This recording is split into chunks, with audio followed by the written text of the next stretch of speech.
এখনো কোনো সমীক্ষক সংস্থা বলেনি যে তারা এই চারটে বিষয়কে, এর মধ্যে এসআইআর আছে, বেশি ভোটার ভোট দিয়েছে এটা আছে, তৃতীয় পক্ষের ভোট আছে।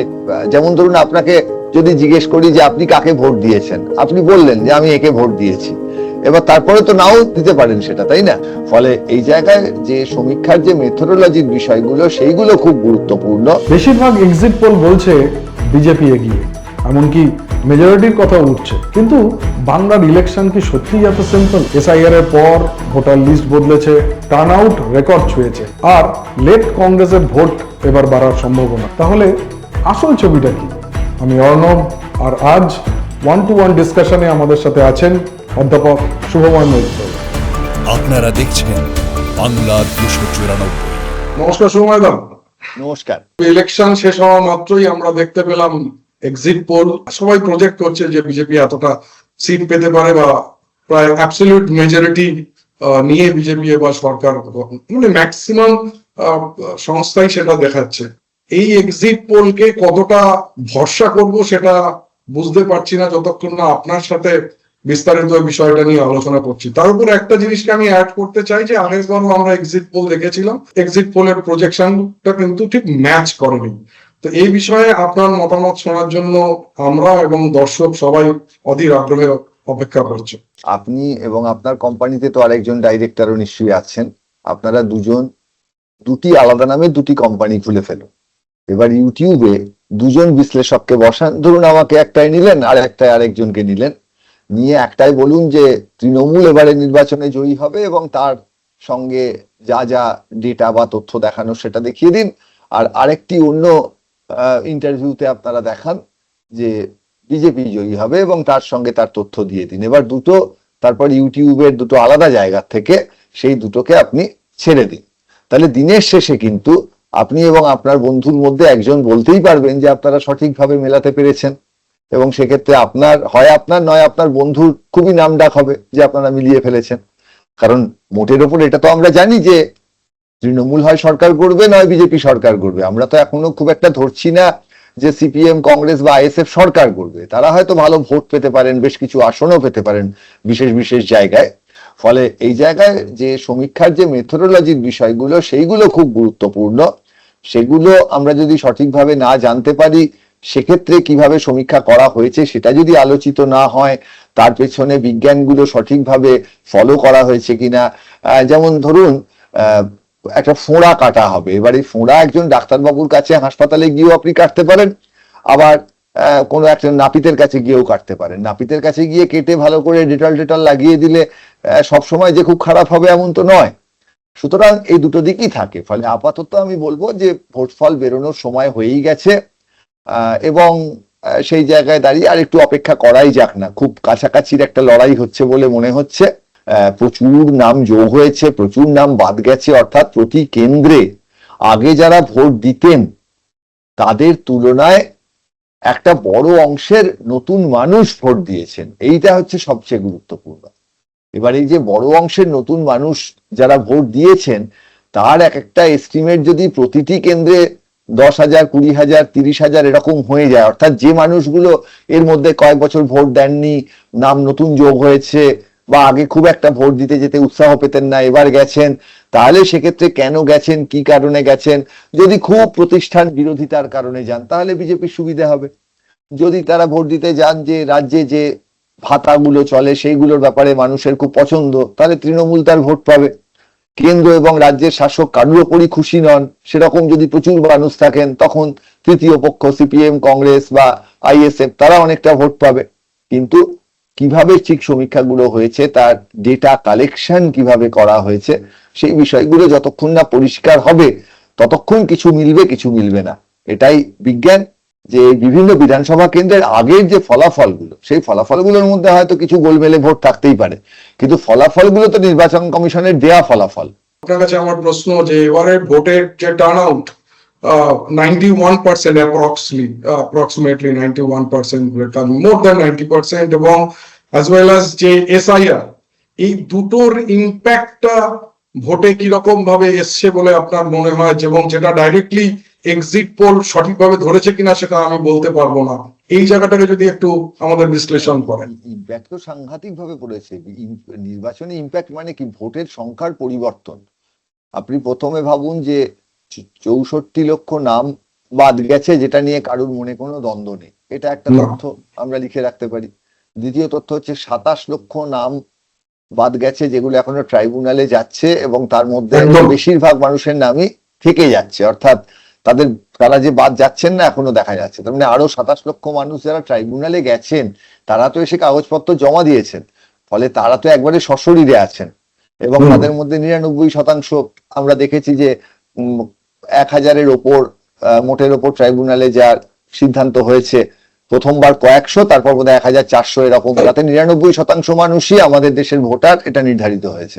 তাহলে এই 27 লক্ষর মধ্যে যদি সরল রৈখিক ভাবে ধরে নিই সেখানেও 99% হবে, তাহলে এটা বিপুল অংশের মানুষ তারা নির্বাচনে আগে হয়তো ভোট দিয়েছিলেন, এবার দিতে পারলেন না। এর সঙ্গে তৃতীয় যে তথ্যটা যোগ হবে সেটা হচ্ছে মোট ভোটের সংখ্যা, শতাংশ নয়, একেবারে ভোটের সংখ্যা 30 লক্ষর ওপর বেড়েছে। তার মানে এইটা আরেকটা তথ্য লিখুন যে 30 লক্ষ ভোট মোট বেড়েছে। তার সঙ্গে যোগ করুন সবকটি সমীক্ষাই বলছে যে মোটামুটি 14 থেকে 16% ভোট তৃতীয় পক্ষ পেতে পারে, অর্থাৎ তৃণমূল যোগ বিজেপি, এই ভোট শতাংশটা মোটামুটি 84-85% এরকম একটা জায়গায়। তাহলে সেই যে বাকি 15% ভোট, সেটা এবার 6 কোটির ওপর মানুষ ভোট দিয়েছেন, প্রায় 6 কোটি 30 লক্ষের ওপর, প্রায় 6 কোটি 35 লক্ষ মতন মানুষ ভোট দিয়েছেন। তাহলে সেইটা যদি নেন তাহলে দেখবেন তার 15-16% কিন্তু প্রায় 95 লক্ষ 1 কোটির কাছে পৌঁছে যাবে। তাহলে এই যে চারখানা বড় বড় লক্ষ্য, এই দিকেই লক্ষ্য রাখতে হবে আর কি। এই এতগুলো ভোট, এগুলোর এদিক ওদিক কিভাবে হবে, কে পাবে, তার উপর সবকিছু নির্ধারিত হবে। এবার এখনো কোনো সমীক্ষক সংস্থা বলেনি যে তারা এই 4টে বিষয়কে, এর মধ্যে এসআইআর আছে, বেশি ভোটার ভোট দিয়েছে এটা আছে, তৃতীয় পক্ষের ভোট আছে, গণতন্ত্র বা রাজনীতি, এতে সবসময় অবাক করার মতো কিছু ঘটে, কিন্তু তবু আমরা তো ধরছি না যে সিপিএম, কংগ্রেস বা আইএসএফ ক্ষমতায় আসবে। সাধারণভাবে 20, 25, 30টা আসন বড় জোর তারা পেতে পারে লোকে মনে করছেন। ভোট শতাংশ 15, 16, 18, 20 এইরকম পেতে পারেন মনে হচ্ছে। এর বাইরে যদি কিছু হয় সেক্ষেত্রে তো অবাক হতেই হবে, বুঝতে পারবো যে আমরা একেবারেই বিষয়টাকে যেটা কি হতে চলেছে বুঝতে পারিনি। আর অন্যদিকে আমরা সকলে কি মনে করছি যে তৃণমূল আর বিজেপির মধ্যে তীব্র প্রতিদ্বন্দ্বিতা, এবং তাদের মধ্যে কে জিতবেন কে হারবেন আমরা ঠিক নির্ধারণ করতে পারছি না। এই যে তৃতীয় পক্ষের ভোট, এই ভোটের বিন্যাসটা তো পশ্চিমবঙ্গের সব জায়গায় সমানভাবে নেই। মানে এই বিন্যাসটা সব জায়গায় না থাকার জন্য কি সব জায়গায় ভোটে প্রভাব ফেলতে পারে না, মুসলিম কিছু অঞ্চলের মধ্যে তার প্রভাব ফেলবে? যেমন ধরুন ভবানীপুরের ক্ষেত্রে আমরা সত্যিই বিশ্বাস করছি না যে এই তৃতীয় পক্ষ 15-16% ভোট পাবে। আমরা মনে করছি সেখানে হয়তো তৃতীয় পক্ষ 4-5% গিয়ে থেমে যাবে।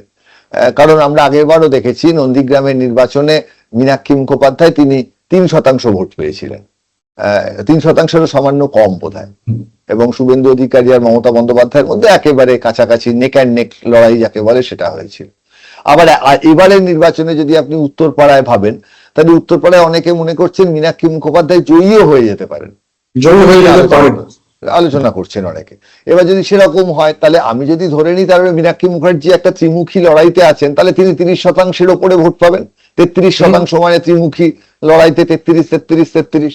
এবার এই যে বিষয়টি, এই যে আলোচনাটি কি প্রমাণ করে? একই মানুষ তিনি দু জায়গায় দুরকম ভাবে ইম্প্যাক্ট ফেলছেন। অর্থাৎ একেবারে আপনি যে প্রশ্নটি করেছেন তার মানে কি যে এই যে 15-16% ভোট বলা হচ্ছে তৃতীয় পক্ষ পাবে, ধরে নিলাম যে পেলো, কিন্তু সে কি সব জায়গায় 15%? তা তো নয়, কোথাও 1-2% হতে পারে, আবার কোথাও 40% হতে পারে।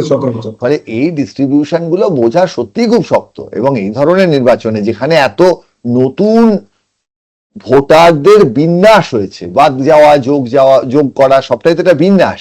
ফলে এই জন্যই আমরা বারবার বলছি, মানে আমি অন্তত বলছি যে মানে আমার পক্ষে অন্তত বলা সম্ভব নয় একেবারে একটা সমীক্ষার তথ্য দেখা ছাড়া যে সেটি সত্যি খুব দায়িত্বশীল ভাবে করা হয়েছে কিনা, এবং দায়িত্বশীল ভাবে করা হলেও তো ভুল হয়, তার ভুলের সম্ভাবনা কত।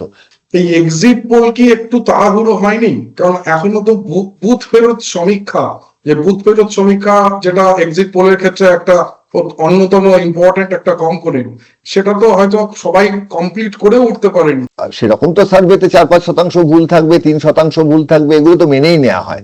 ফলে খুব যে করা অসুবিধা হতো এমন নয়, তবে কিছু কিছু সংস্থা বলছে যে তারা ঠিকভাবে রেসপন্স পাননি।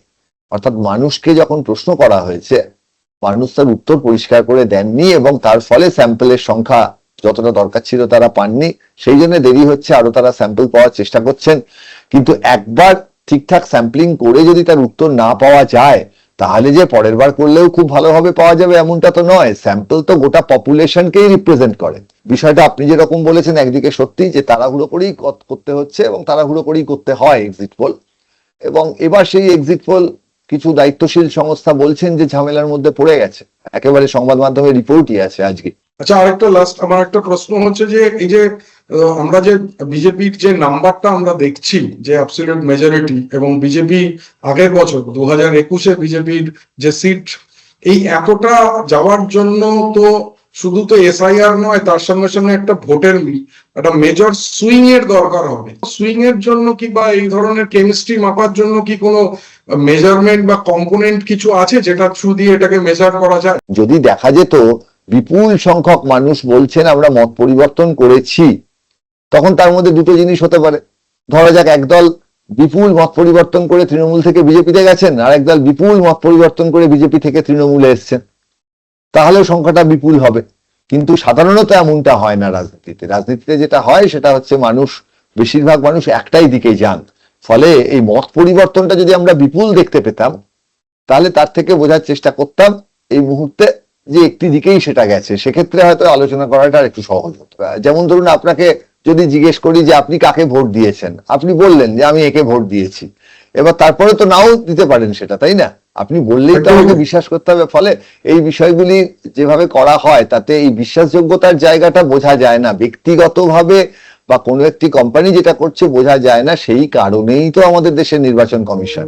এক্সিট পোল একটা ন্যারেটিভ তৈরি করে, কিন্তু রিয়েল রেজাল্ট ডিসাইড হবে গ্রাউন্ড ডেটা, সাইলেন্ট ভোট আর লাস্ট মাইল সুইং। তাই ফাইনাল রেজাল্ট আসার আগে একটা প্রশ্ন থেকেই যাচ্ছে, এবার কি বাংলায় আমরা কোনো সারপ্রাইজ দেখব? দেখতে থাকুন বাংলা 294। কমেন্ট করুন প্রোগ্রাম আপনাদের কেমন লাগলো। নমস্কার। আপনারা দেখছেন বাংলা 294।